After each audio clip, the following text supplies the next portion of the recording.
Good day people, I'm going to be making a video on drilling today, and we're going to be drilling specifically one of my leaks. I have this snipping tool here. This is from a stat checker I've been doing. One of the spots I have been looking at, I have noticed that my fold to 50% c-bet in the free bet pot out of position preflop caller is 42%. You can see here on the left, far left here, is roughly where it should be in theory. This is where like other players I've to compare against would have it, you know, like crushers basically, or like people who are playing 1k and L plus. This is where it was for me last time I did stat checker, and this is where it is today. It's gone down 5%. Now that can be variance, but it's one of the things that about this spot is it's not a spot where I have like actually like practiced a lot. I kind of just have an intuitive game plan, and if you see on the right here, I wrote out some of sort of like the basics of the spot and how you play v-bet 50. Now one thing notice here, what do I continue? Obviously any bear to the board. Nut shot is what I wrote, basically any gut shot or better that can make the nuts. So you don't want to call like a gut shot that's drawing to a bad straight. You want a good straight, and then like value raising range, like top pair good kicker or better, so 2-pair plus bluffing range, you know, mixture of draws, you know, these overs plus like backdoor flush, straight, etc. Weak pairs depending on the texture. These are just some very basic notes. Now the frequencies you raise them at, blah blah blah, not really made a huge note on them.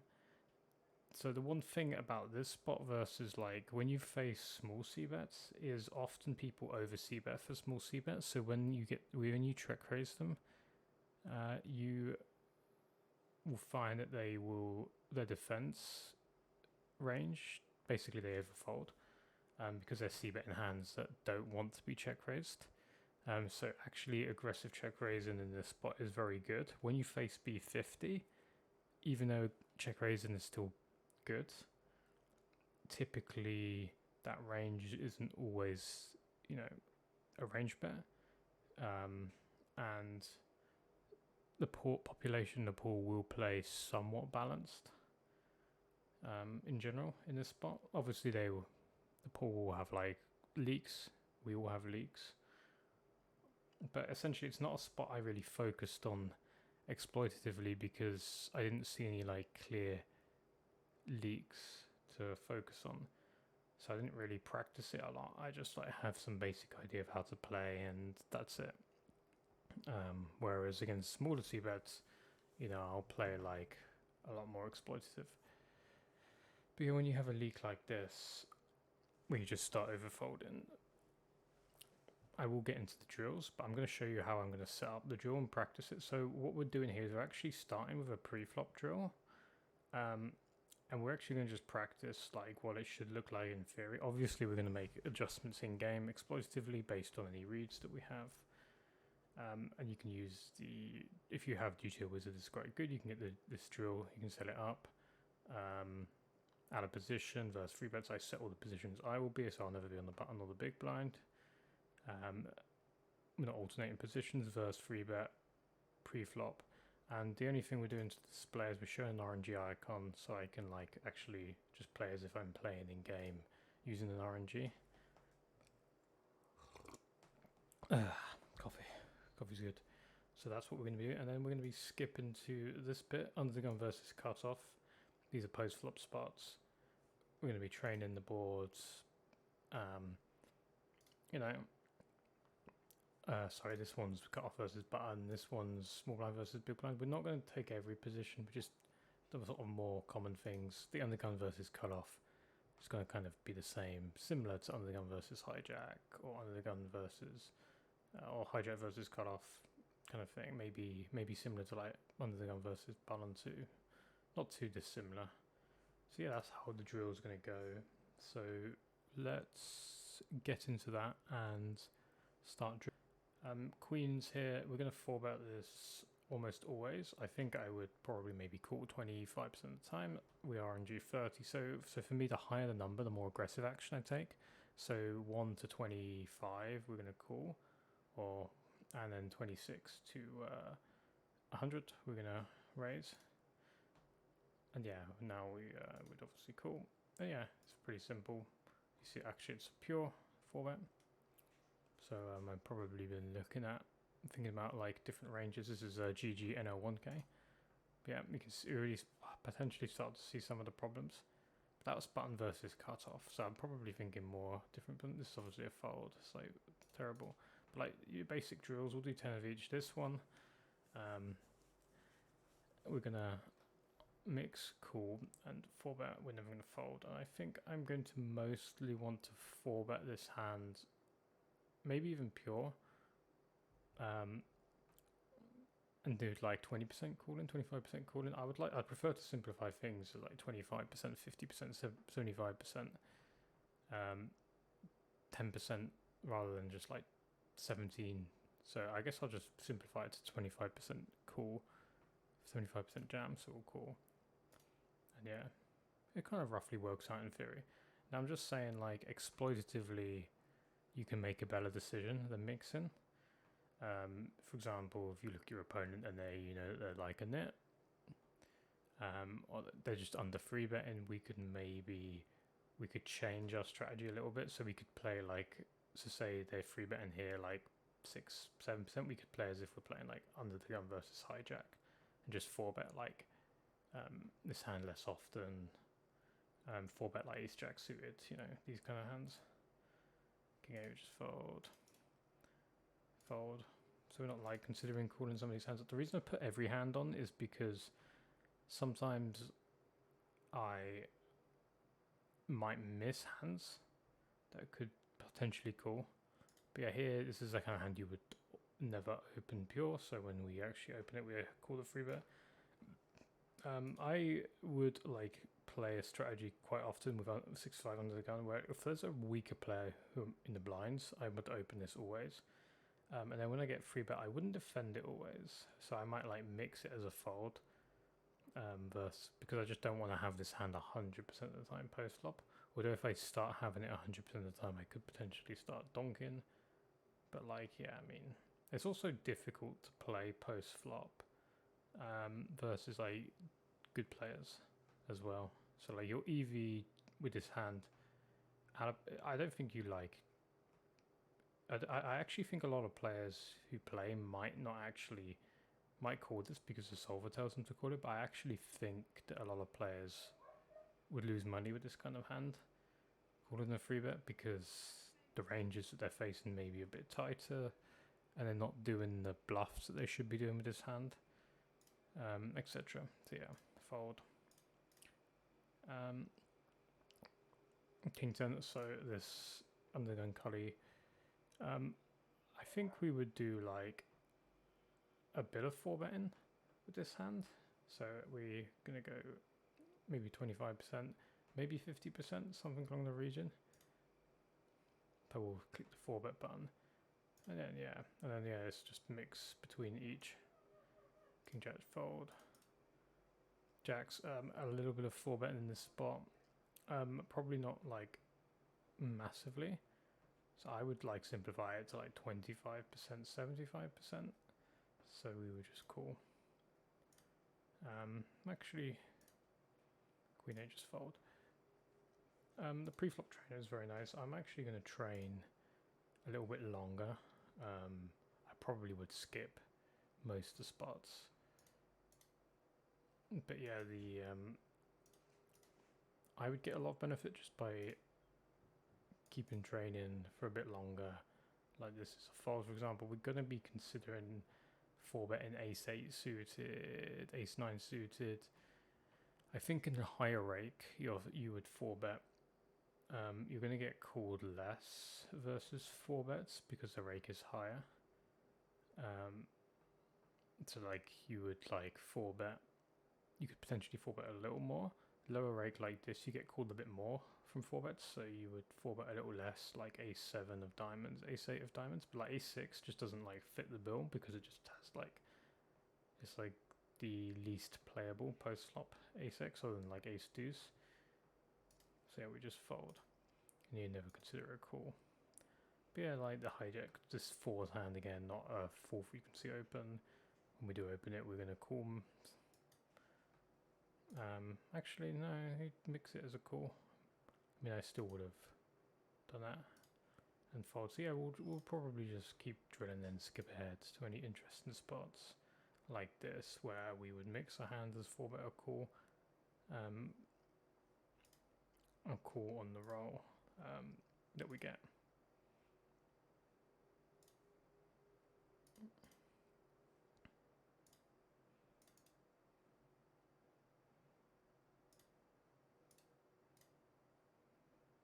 So like this would be potentially an interesting spot because we have the 8s, obviously a very known leak on low stakes is people just pure calling this hand. I actually would even consider 4-betting sometimes with like these kind of like weaker pocket pairs. I do believe it's kind of more blocker related though. But yeah, we're cool. If I was ever going to 4-bet this hand, I would do it 10% of the time.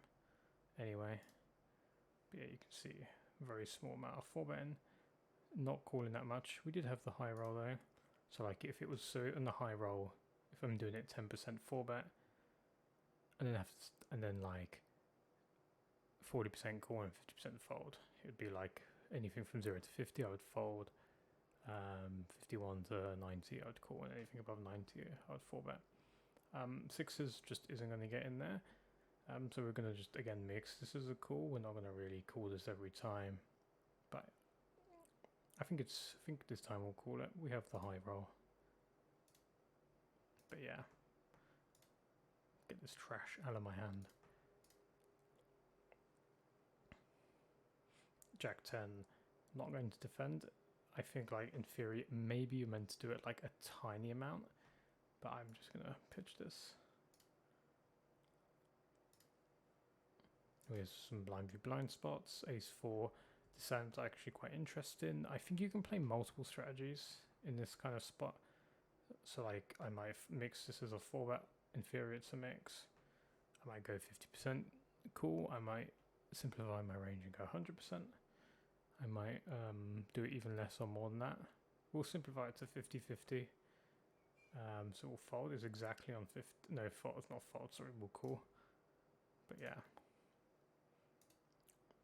And ace jack here. Again, mix in 4-bet or call. Fold, so we're going to 4-bet.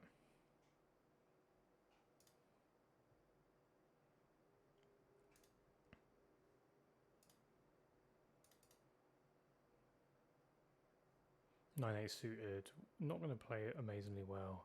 It doesn't like, it's a kind of straight draw that will get counterfeited. It kind of has some negative playability. Well, I say negative playability, so like ace king is going to counterfeit some of its straights. Obviously it's going to be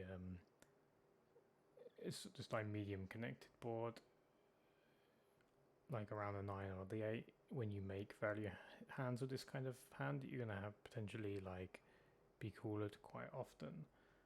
It also maybe has some like bad blockers to things like 9s or 8s that you might want them to have in a lot of spots, or like ace 9 suited potentially. You can still actually call it. I would probably just fold that 100%, which I guess shows some signs of a potential weakness. So ace 2 here, I'd fold this 100%. Blind v blind, I'd probably consider 4-bet in the hand.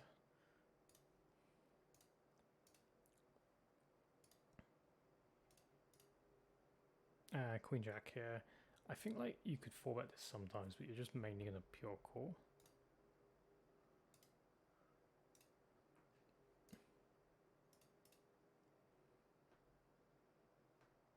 And 10-9 here.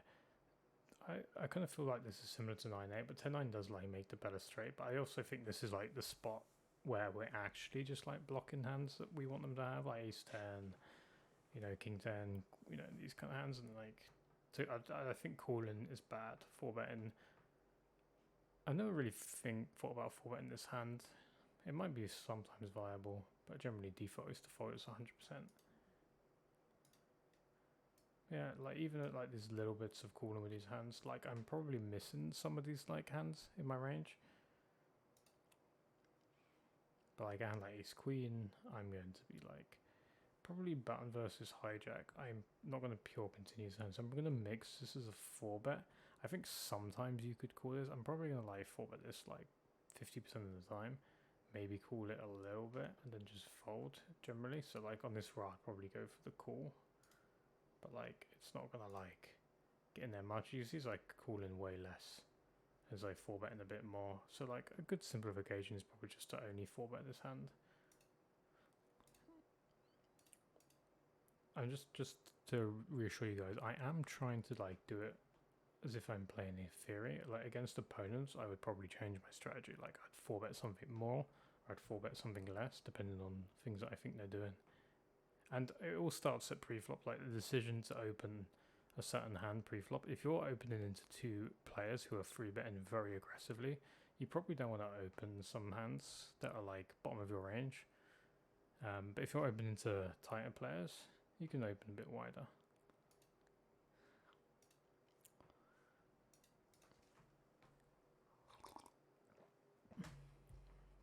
So I think ace 4 is like a hand we would, on this formation, potentially we maybe start to sometimes call it, sometimes 4-bet it, but mostly folding. I'm not actually 100% sure, so I would just like mainly just fold as a default. But yeah, okay, I mean I'm kind of right there, but it's like not doing it very much. I think the role I had, I would probably have just 4-bet or called it. Get this trash out of here. It's exactly the kind of hand that you don't want to open into like really aggressive players that are like really 3-betting a lot. Again, I'm going to sometimes 4-bet this hand, occasionally call it, so maybe we'll 4-bet it like 20%, 5% of the time or something. Maybe a bit less. Nope, never. So it's just in color versus button. See, didn't know that. I'm going to practice a few blind v blind spots. I just noticed they've not really been coming up. So let's just start doing that.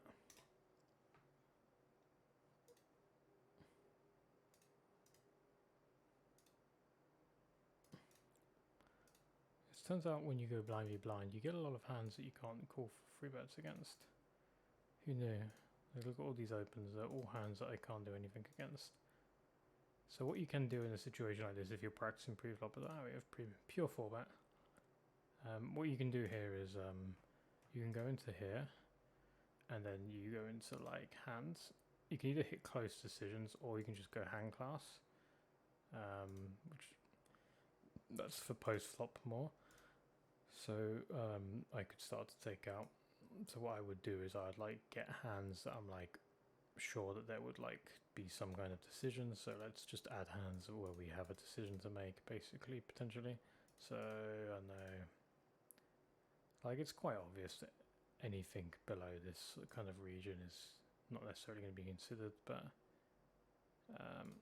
yeah, anything in this region we're going to start to consider. You know, something. So like now we got this. I would mix this as a 4-bet or a call. I would never fold it.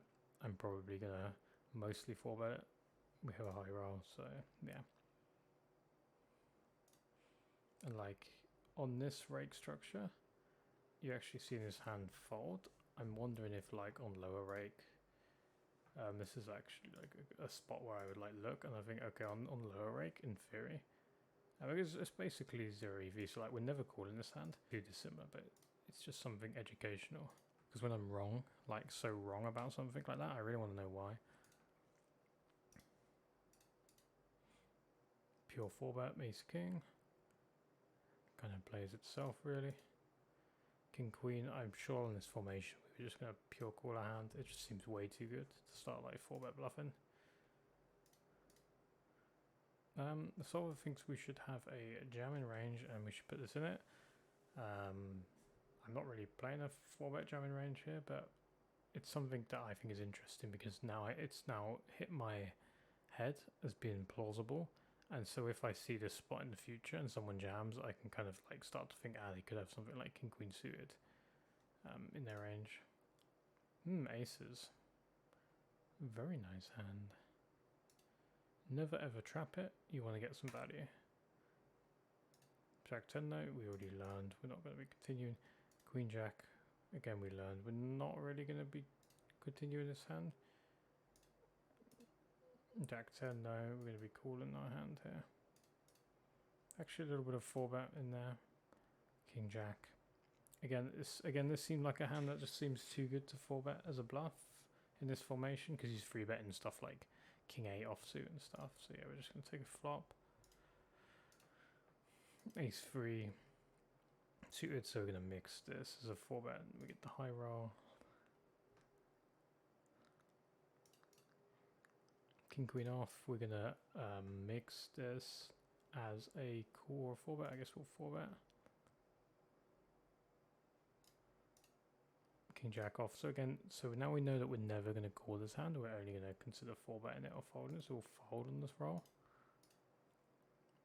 Queen 10.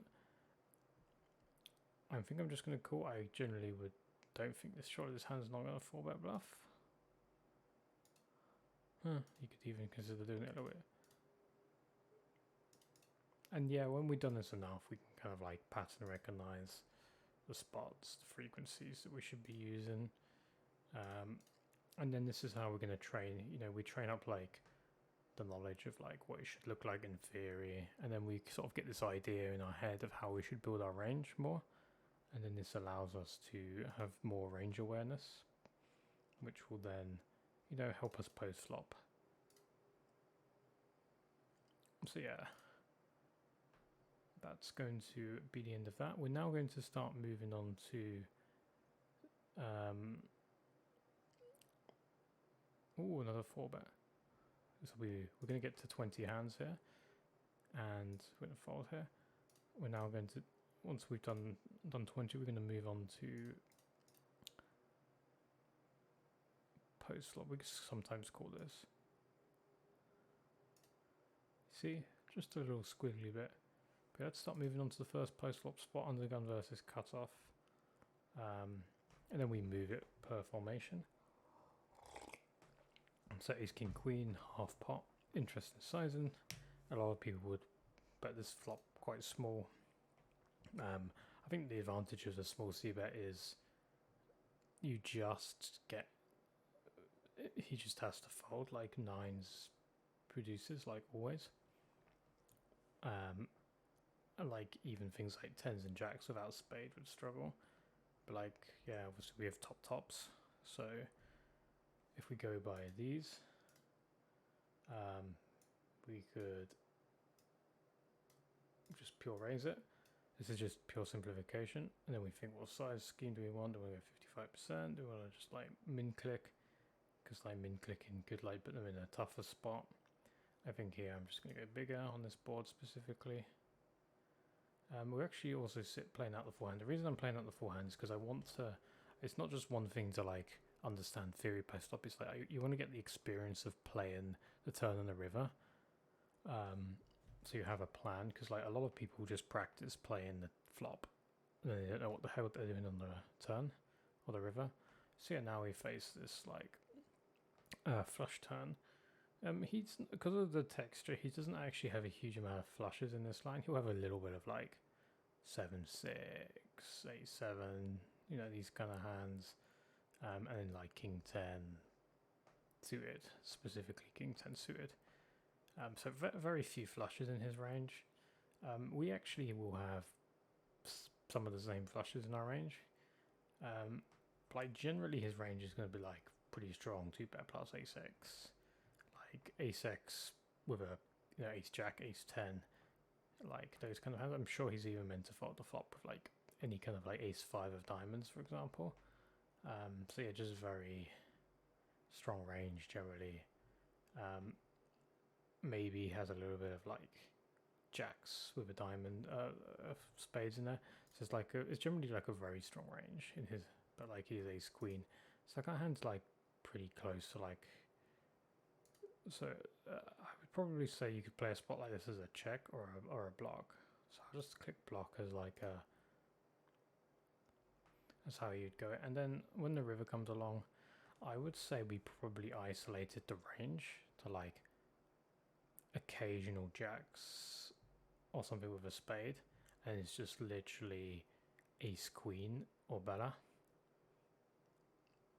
And I don't really think triple barreling this for value is like amazingly good, unless you thought that he would pay you with ace queen.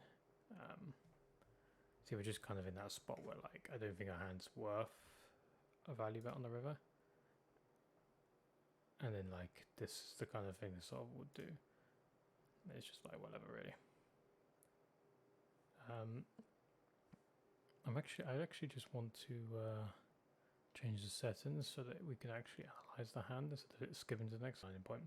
So let's move to the next hand. This one is interesting because it's ace high. So this is overs. We say overs noted backdoor flush draw, straight draw, etc. So this actually doesn't count as like having a. It does have a backdoor straight draw. It doesn't have a backdoor flush draw. So to me, I'm actually, based on what I wrote here, I would actually say we should be folding our hand, and it's actually very tempting to like call a hand like this in this spot. I'd almost like if I have like I'd call like ace queen of hearts over this personally. However, there is like always in theory, there's always some blocker heuristic to consider. But yeah, I would like lean towards folding this hand personally.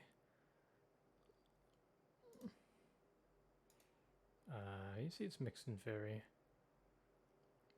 I felt like it wouldn't pure fold in theory, but I'm surprised to see this like continue more than call. I would like think the club would be bad, but at least in theory. Yeah, so when we write down like logic like this and we see it's wrong, we have to like start to expand it. So we just start to make notes about why we're wrong. So like we have like a note here. So this just so I wrote this note out, and all this note is telling me is like, you know, when we have these like overcards, you know, with the backdoor straight, two overcards, obviously it has good removal effect to like some of his like strongest value hands. I think the ace of club blocker is like meant to be good because ace jack. Also, he's not supposed to c-bet things like ace 10 of clubs, but I think Paul could c-bet those hands, so maybe raising this is like less good when they do that. And this is like a spot where like you could just exclude that for now. You can just like I get really carried away when I'm drilling because I really like find a spot interesting. I'll just go deep down the rabbit hole. It's like, oh, and now we are only playing free bets, but it doesn't really change what we're doing with our ace king that much. We're just a little bit more focused on having this kind of ace of clubs blocker. So what I know here is like min raise. So I'm making notes on the right, just exploitative notes, like things I can do to change. That was just one hand, by the way, like because a lot of hands are like kind of basic, like a spot like this 6-6-3. We have queens. This is going to be like this kind of overpair hand. We can see here, you know, it's obviously counts as two pair technically, but yeah, we're going to raise this a lot, and then we're going to get the ace. I think in a spot like this, we actually will have like various amounts of ace x of spades. We're obviously going to have a little bit of trips, but we're also going to just have like these hands like queens jacks, these overpair type hands, like pretty frequently. I do think like we would split range, but like this is the hand that would like mostly want to check.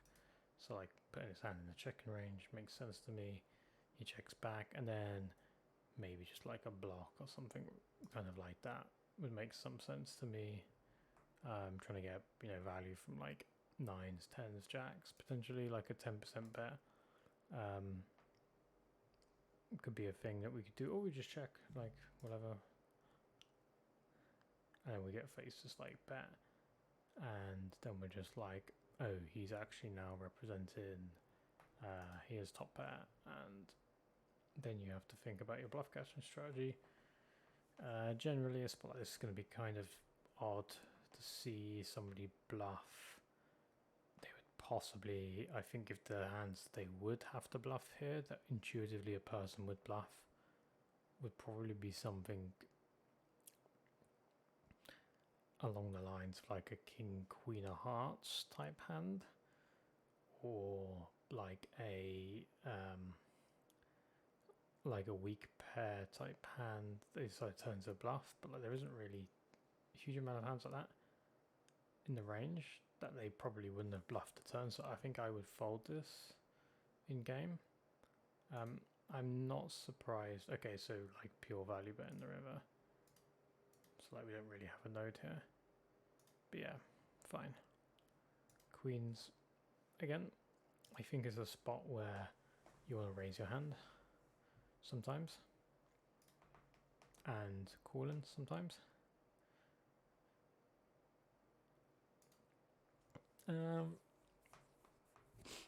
Yeah, and then just like check or bet. We'll just use this size in. Mainly going to use that. I think I'm just going to call. I think jamming is completely viable. Donk jam? Donk jam. Gotta get in the old donk jam. The solver really hates my turn. Just meant to check. I don't necessarily mind it. In reality, because like a lot of the population just aren't going to like put money in when they should. So we take this. So like getting here, for example, if we check, let's have a look at like what the population is supposed to stab the turn with. Ace 5, you know, okay, that's understandable. Ace 4. Do you think people are stabbing that? A little bit of 10s, 9s, 8s. Are they stabbing that? 7s? You know, I mean, obviously these value hands make sense. Ace King as a bluff makes some sense, but like not all the time are people even stabbing Ace King. They're taking it to showdown. Like sometimes people are just taking Ace King of parts hits of showdown. You know, 6-5. You know, are they stabbing these? If they're not stabbing these, I think you just want to value bet yourself. And that's why like sometimes people get obsessed with like, oh, I'm blocking like top of his range. But like if your opponent's really passive, then just bet and build the pot yourself, because they're not going to build it for you unless they just have a premium hand that you're going to stack anyway. So you might as well just like bet. But you know, I don't think checking is a bad play at all. Like solver prefers it, but I think like against most people I would probably just bet my hand. But like against more cable players, we just fold this. So we talked about like having these gut shots. Obviously this hand is a gut shot to nuts, but it's extremely poor playability. So yeah, we fold. Again, like this connected to Broadway board, we just have very, we do have like this over with a backdoor flush and a backdoor straight. It's kind of bad though, it's very bad playability. So we're just folding our hand. Queen's N. Bit more interesting, we have this backdoor flush straight-ish kind of draw, and it's kind of a board where like I don't think we have like a huge amount of raises. I would fold Queen 10 of diamonds. I generally wouldn't be surprised if it's sometimes called or even raised in theory, but I would focus more on like King Queen, King Jack type hands, or like even like a Jack 10 might be better, but if we ever have that. But yeah, I would just fold this.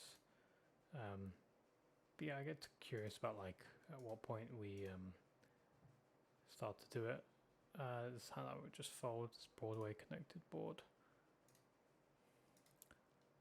Yeah, I mean, not even like considering doing it much with like King Jack or King 10 or like Jack 10. These sort of hands were like focusing way more on like these kind of hands. We're also not raising a huge amount on this kind of texture because we don't really have too many hands that want to raise outside of 8s or Ace King.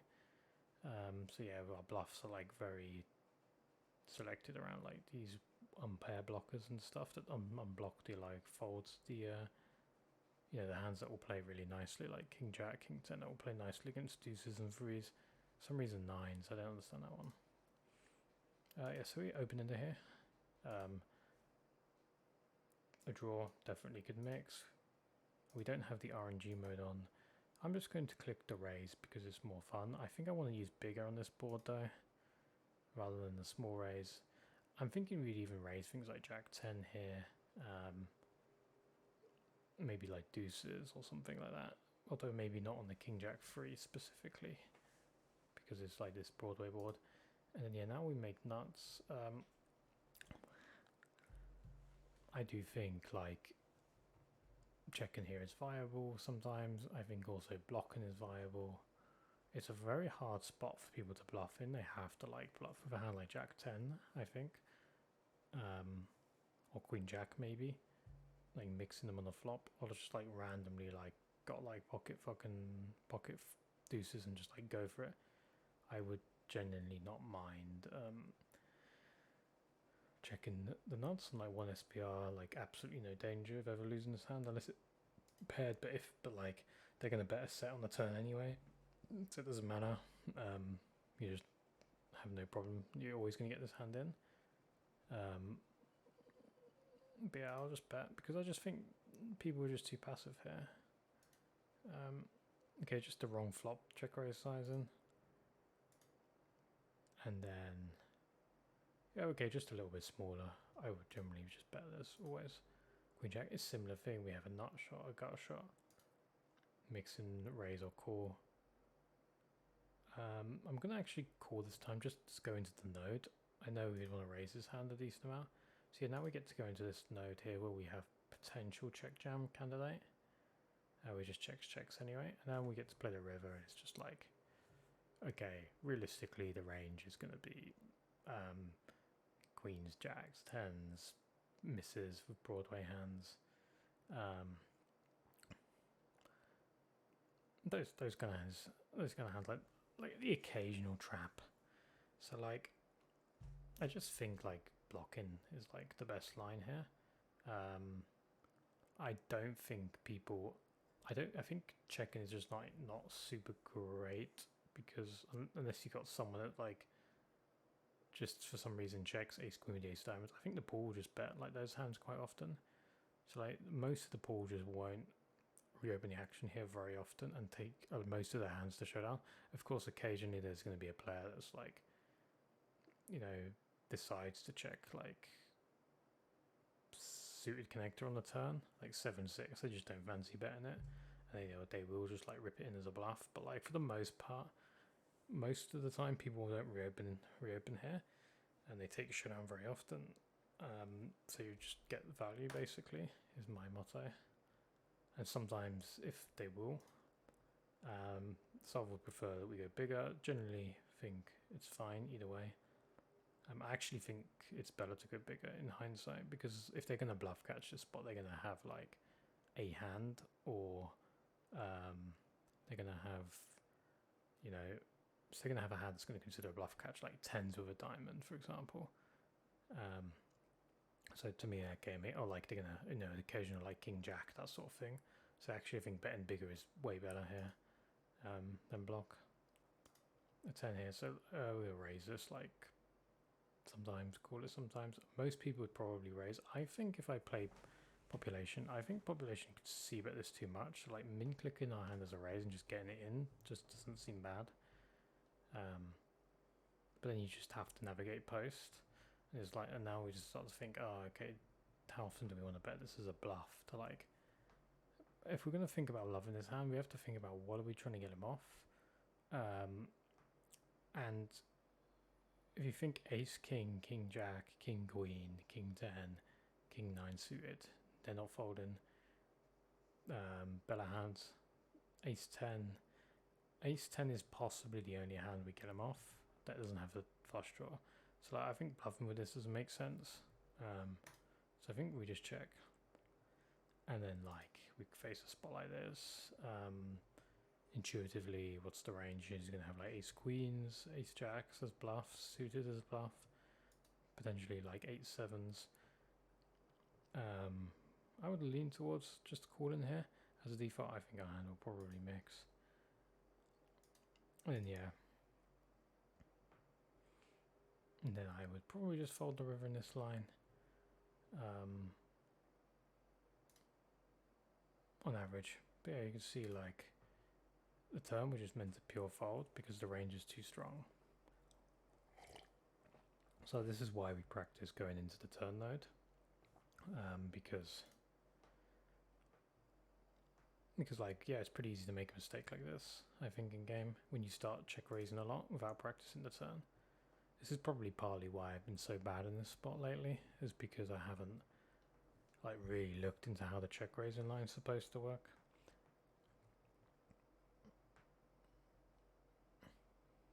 But it's okay to make mistakes because you're meant to learn. So I mean, you can't really see it super well, which is probably going to be quite interesting. But like, you're going to see things like this is their flop range, like how often they 3-bet jam and flop. I think the pop will probably jam these hands excessively more than call them.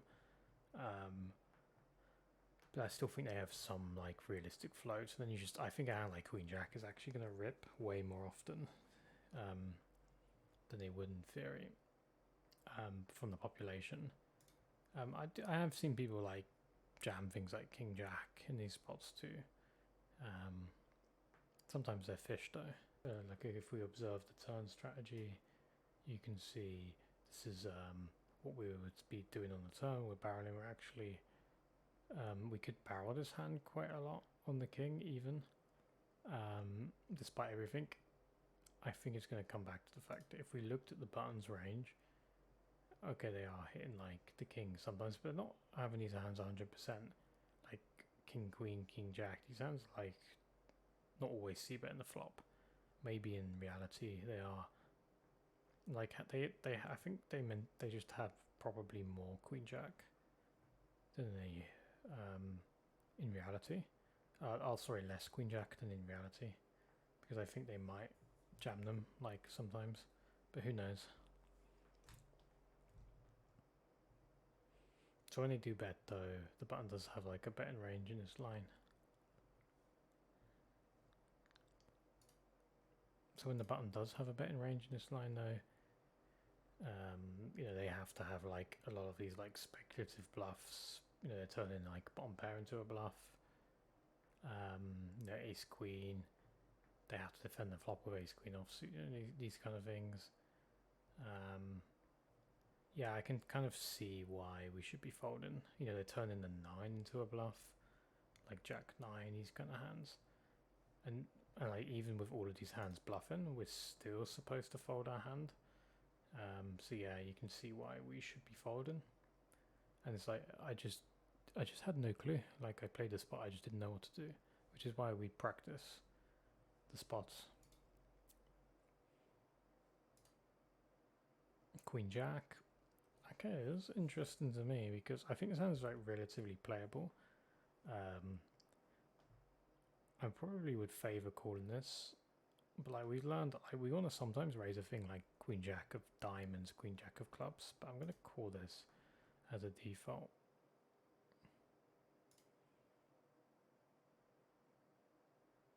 Yeah, and then fixing a turn bet. The bet line's interesting. Sizing is interesting, like half pot. So not going like bigger. The value range is like potentially could have things like ace, king, and aces in them. I'm tempted to like actually rip this on the turn. But I think if you have like nuts here, you'd probably want to trap. So it's like now I'm constructing about like, how do you construct a check jamming range here? Like what would you bluff with if you're check jamming? I guess it would be like some kind of like ace 5 spades or something. You just have a lot of natural calls here.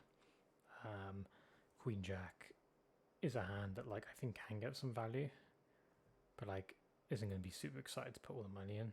So I don't know. I guess I'll hit the call button because it's just a simpler way of playing a hand. But if you're thinking about like if I'm going to check jam, how am I going to get him to pay with ace king or aces? You know, these sort of things. So yeah, I just figure when I think that logic through, I'm just going to like play my hand as a check. And yeah, I would really hate to see a triple barrel in this line in reality. Yeah, you see there's not jamming. I would hate to see a triple barrel in this line in reality. You can see on the brick run out, ace king never value bet. So if you're getting triple barreled in this hand and this line, you're probably never run into a worse hand for value. So it'd actually be a spot where you'd like be tempted. I think against a lot of players you'd want to fold.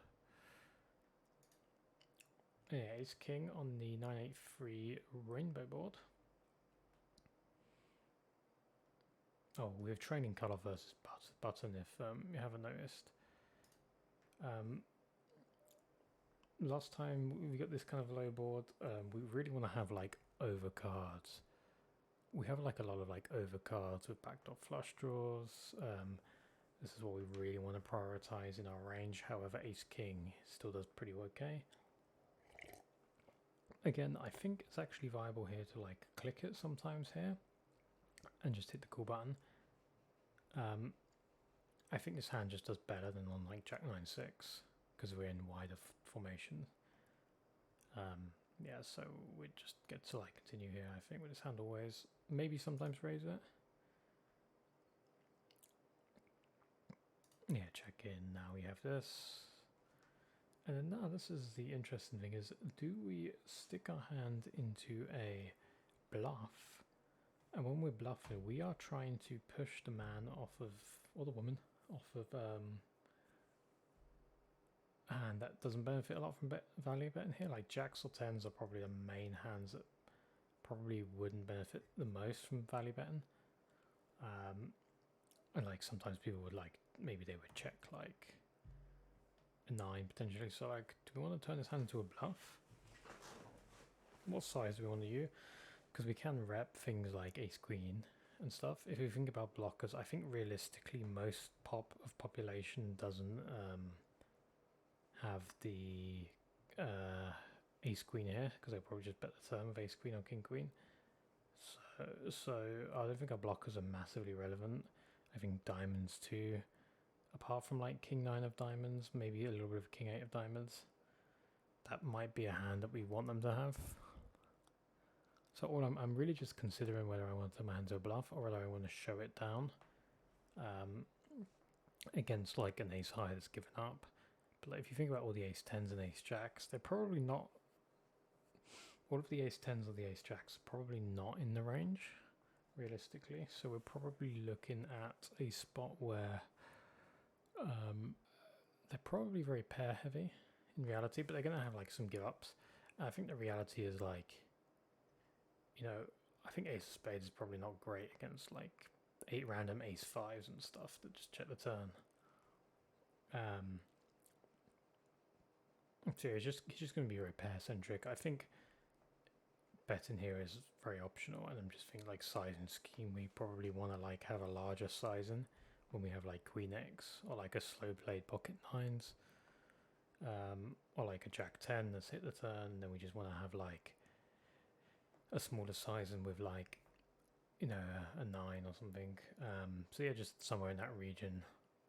A jamming range potentially, not unlikely. So yeah, I think like I would consider bluffing for like this size with this hand, or just showing it down. And then the solver would like go for like a pure showdown. I guess it's just some like ace 5 of hearts that we just beat and doesn't bluff or something. 5-4, just not going to be doing the business for me. 7-6, this is quite interesting because we have like the gut shot, but the thing that's key about this one is it doesn't draw to the nuts. If the 8 comes, we are reversing bad odds to queen 10. Now, when we have the backdoor flush draw, always continuing, I'm thinking we actually just fold this hand. It might sometimes go in theory, but I'm actually leaning towards a fold based on what we've wrote, and that we'll see if what we wrote is correct. Yeah, sometimes raise in theory, yeah, so everything we thought about the hand is correct, basically. Jack 10 is not going to be doing it for me. Now we find the flush draw. So yeah, we're going to be calling or raising this hand. I actually want to go into the core node, just as for practice. Because like I think like when you go, if you're going into a core node, one of the problems like the core node is like you face the double barrels, and it's like pretty but like now that we've got to run out like this, I just think our hand is like That's realistic range. Ace queens. Okay, ace jacks.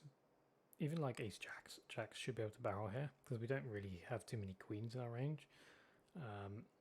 And like ace queens, obviously meant to barrel a lot, and then they're just sometimes supposed to slow play ace x. They might have something like ace 5, even things like ace 5 can barrel the turn, or ace 3, or obviously ace 4, maybe like ace 8 of diamonds.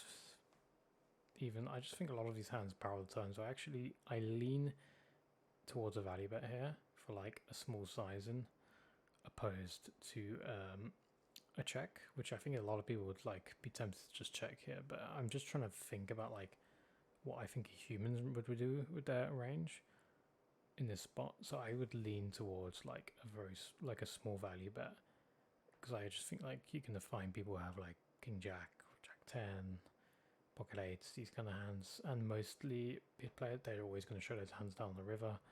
Maybe find someone who's like pocket 8s and they're just like, I'm going to try and make this guy fold you know, a jack, because this is what he seems to have quite a lot. But I'm going to be honest with you, I don't think a lot of the people who play poker actually think like this. Like some players do, and they're good players, but like I think you do better off just getting some value. And yeah.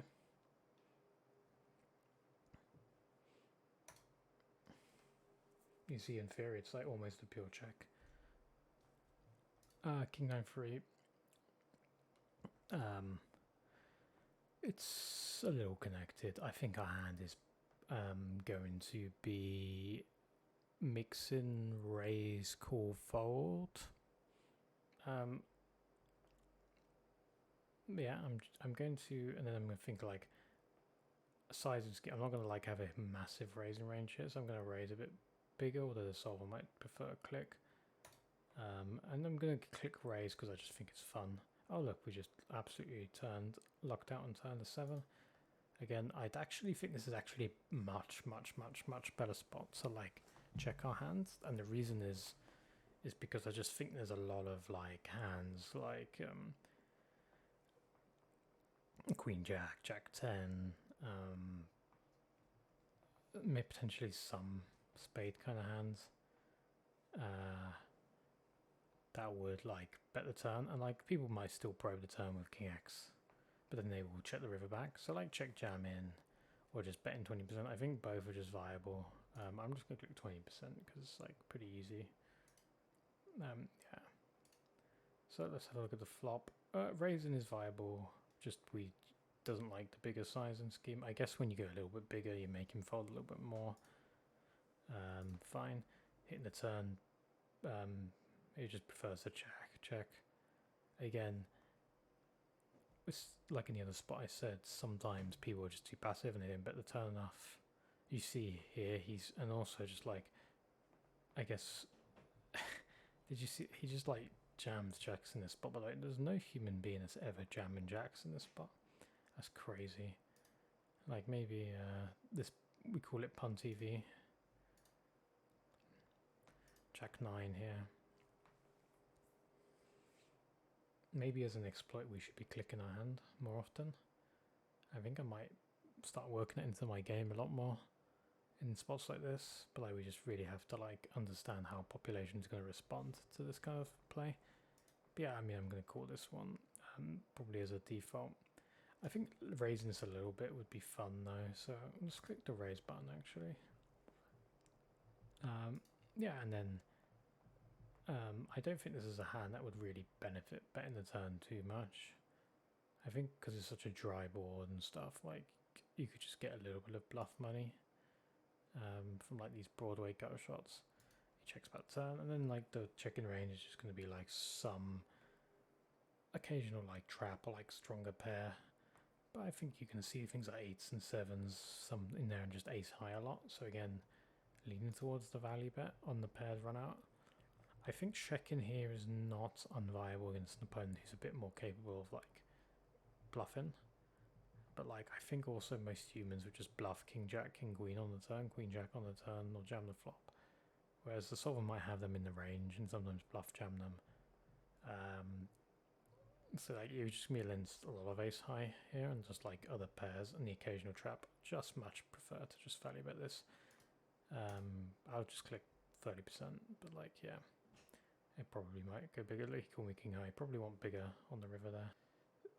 These weak pairs, etc. on the rainbow board. Again, I think our hand is probably going to mix call, raise, fold. King 9 deuce. If it's king jack deuce, I think we just pure fold our hands. I think mix and fold, raise is the situation that we would do, but I'm going to click raise because it's more fun. We got blind v blind though, so it's just something to consider. Like the ranges are going to be wider here. He's going to have like king 6 offsuit, jack 8 offsuit, just all these kind of hands in his range. Yeah, we're going to raise like, we're going to actually raise a lot of like these gut shot type of hands around the queen, around the jack. He's going to have like these jack 10s as well, and like continue like queen jacks and these sort of hands. So I actually think there is a potential here to bluff with this hand. It could also just check and give up. I do think you're like almost never winning if you check at this point, because like the queen hitting it just basically means he just like doesn't have any worse hands in his range. So like now I'm gonna start like barreling. We're trying to make him fold like king 8 offsuit and stuff like this. But yeah, as you can see, we now look at the theory. A little bit of call raising. I mean, the solver will do it a little bit. It doesn't really like it. It could be viable exploitatively if we like explore potentially things like him range betting for 50%.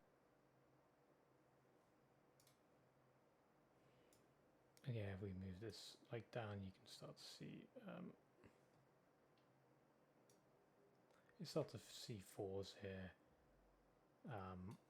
Getting in there, preferring to have the not having the club, so basically the combo that doesn't block ace 4 of clubs, because that's one of the main hands that we're trying to raise and make fold when we raise. But yeah, you see like some kind of logic, some kind of heuristic forming up, the weak pairs, etc. like blocking. You could say unblocking like back top flush draw folds, you know, so you can add stuff to the queen jack. I probably would call this. I think you could raise it potentially in theory a little bit. Yeah, I think facing this line kind of just sucks, but being blind v blind, I'm not opposed to just like calling the turn with his hand, like queen jack specifically on like double flush draw on the A turn, but like it just really improves his range, like ace 2, ace 3, ace 4. These all just making like obviously make top pairs that can bet here. Obviously there's premium hands in his range, but there are lots of things like jack 8 offsuit and stuff with spades and hearts. I think the population might bet, so I wouldn't mind calling the turn. I can see folding here being viable though. And then yeah, I would fold the river in this run out based on how it went. Top set, very nice. I would probably like mix hand as raise or call. Obviously I think against the population you might be better off like on lower stakes just pure raising and getting some value and just stacking over pairs that won't pull it in if you hit a flush. But I think like trapping here is pretty good because they just have so many Broadway hands in a spot like this, and we want them to hit a pair basically. And also it just becomes like really over bluffed by the river ace of spades. Really nice. I probably would start raising for value now. He's going to have like a decent amount of ace-x in his range. He's going to have like these spade draws, and yes, okay, he'll have flushes, but yeah, I'm just thinking we want to like mainly go for like this kind of smaller sizing. I would then value jam the river here because like I think the population can hero call you with like a bunch of like flush blockers, ace king with a spade for example, and there, that is exactly what happened here. in theory. I don't know if the pop would do that. Jack 9 deuce mono, pretty easy spot. When you place mono here, we're just really not going to, we just really want to have like a flush draw or a pair, or like open-ended straight draw, that kind of gut shot, that kind of thing. We don't really need to continue these ace highs. Freeze, now we have the ace wheel, we obviously have a pair plus a straight draw. Obviously always calling. Raising is an option when we raise. Let's think about it. I think just raising freeze in general is pretty nice, because like we do get like the added incentive of like really starting to pressure like the pocket pairs that are better, so we could bet the flop at the turn with his hand. It does suck though if we are like jammed on, but like if someone's jamming on us here, they're not bluffing, so we're like pretty nice spot here. I think to start bluff raising. My hand, I would say though, like you can also just like play a hand as a call. But you see like you jack it off and the turn would have come a jack, so it would have been like a pretty nice spot for us to it's just a way to win the hand basically. Ace 3, jacks 8 jack 7 7, so we have like this ace high over card on this middle paired board. I think we just fold our hand here. Just doesn't really connect super well, not super playable, so yeah, we just fold. So yeah, the mono board, we have top pair. I don't want to play a huge amount of raises here. If they are range betting, I think they would go small.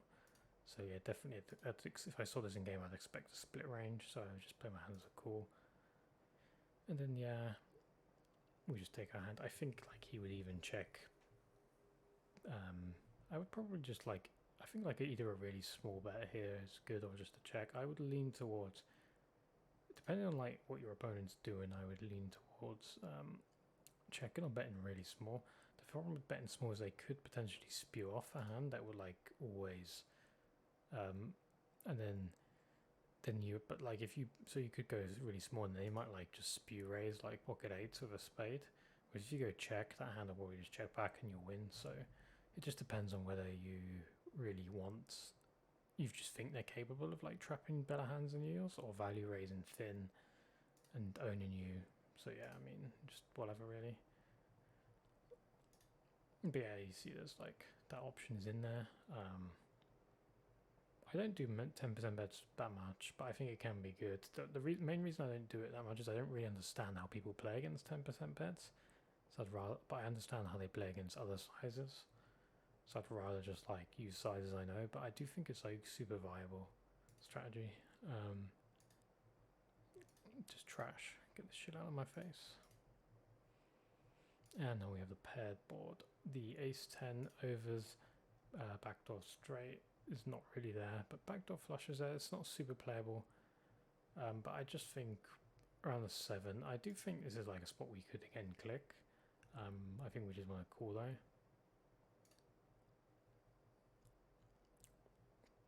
Mainly, but I think clicking is like good work here.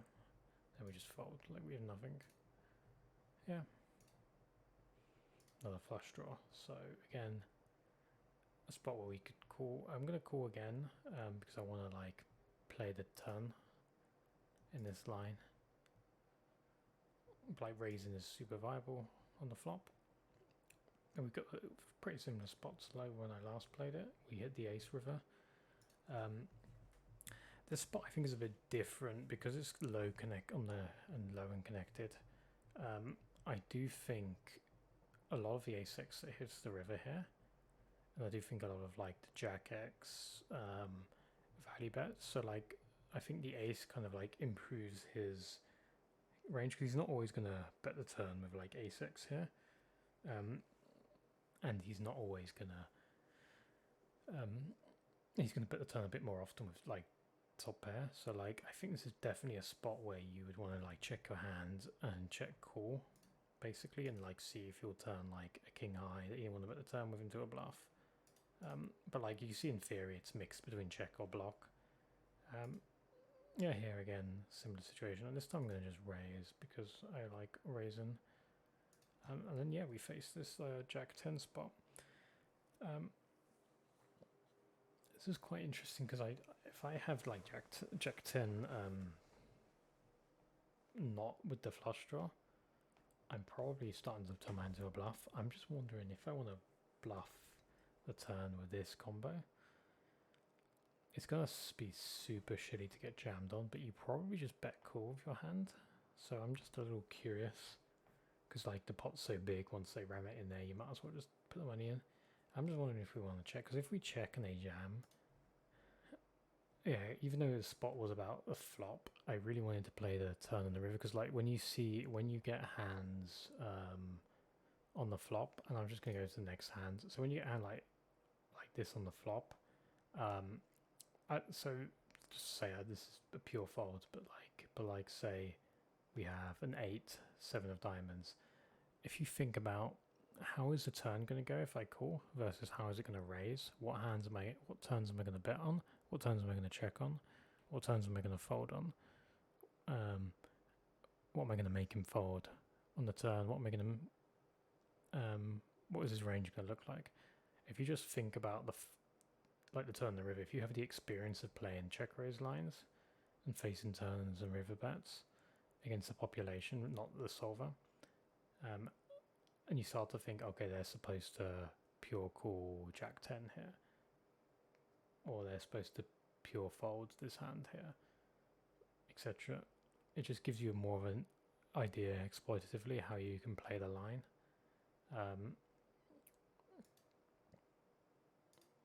So yeah, it's just like, I just think like thinking like this is the way to go, and why we practice these spots. So like take A7 here, I'm pretty sure in theory we're just like, this hand is probably a fold, and then like we start to mix ace-8 suited. That's how I think this spot would work. But like if we just start thinking, okay, if we start raising here,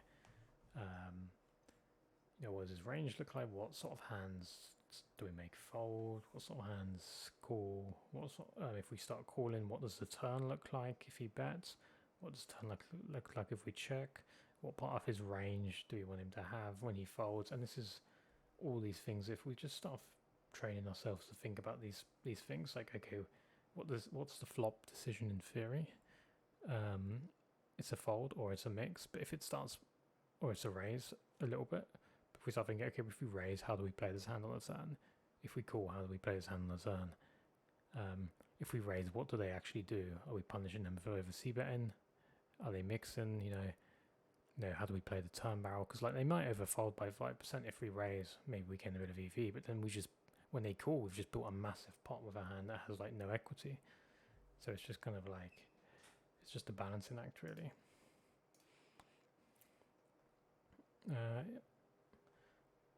I'll just end the video here anyway. I've trained enough. It's time to start playing. Good luck, everybody.